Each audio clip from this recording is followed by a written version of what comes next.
They were the first of their kind, the first Americans to cross a continent and return. Men who by courage, determination, and skill mastered the unknown.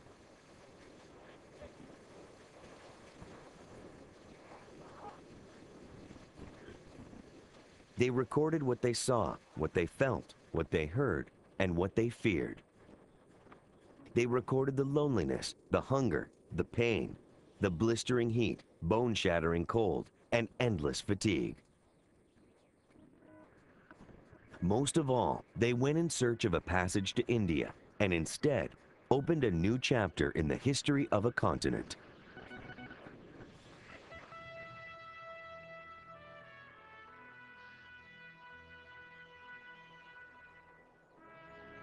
In 1801, the nation celebrated its 25th anniversary. Thomas Jefferson is president. There are 17 states in the Union, and 2 out of 3 Americans live within 50 miles of the Atlantic Ocean. Beyond the Mississippi River lay a great unknown, almost 1 million square miles with no dependable map. Stories about smoking volcanoes, mountains of salt, tribes of blue-eyed Indians, and herds of living mammoths filtered east, but no one really knew about much of America. When Meriwether Lewis and William Clark first journeyed westward in 1804, so went the course of an empire. They crossed the continent in search of a water route to the Pacific, and in search of the West, its shape, its Native Americans, its plants and animals, and its natural wealth. And when they returned, tired, sick, and worn 3 years later, Lewis and Clark brought with them the first real glimpse of a nation's future.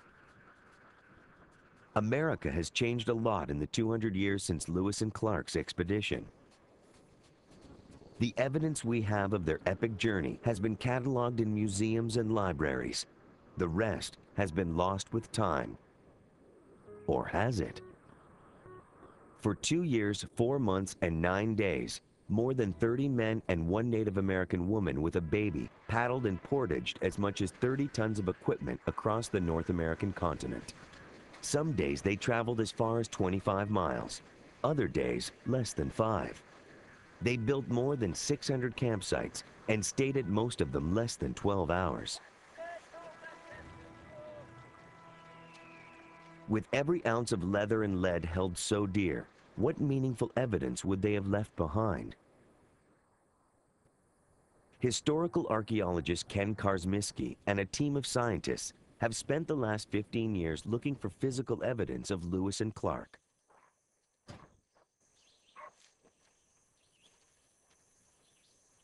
I can't believe that 33 people can take 863 days, make over 600 camps, travel over 4,000 miles, carrying over 30 tons of equipment, and not leave a trace behind.